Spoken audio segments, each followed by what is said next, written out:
بسم اللہ الرحمن الرحیم۔ شروع کرتی ہوں اللہ کے بابرکت نام سے جو بڑا مہربان نہایت رحم کرنے والا ہے۔ السلام علیکم۔ آپ کے لیے آج کچھ انمول موتی لے کے حاضر خدمت ہوں۔ غم نہ کرو، کھوئی ہوئی چیز کسی دوسری صورت میں واپس مل جاتی ہے۔ کسی کی نرمی کو اس کی کمزوری نہ سمجھو، اگر وہ سر جھکا کے چلتا ہے تو صرف خدا کے خوف سے۔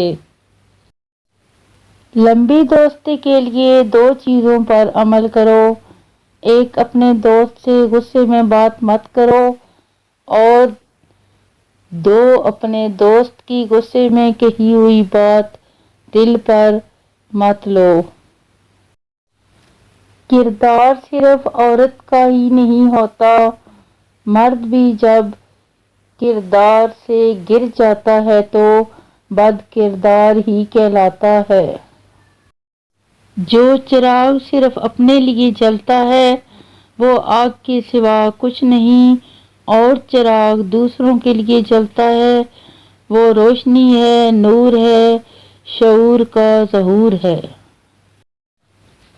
تنگ دستی میں سخاوت کرنا، غصے میں سچ بولنا، اور طاقت ہوتے ہوئے معاف کرنا بہترین نیکی ہے۔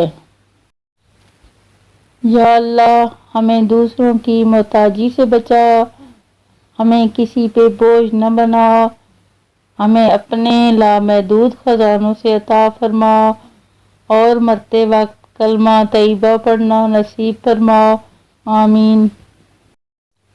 جو دوسروں کو عزت دیتا ہے اصل میں وہ خود عزت دار ہوتا ہے، کیونکہ انسان دوسروں کو وہی کچھ دیتا ہے جو اس کے پاس ہوتا ہے۔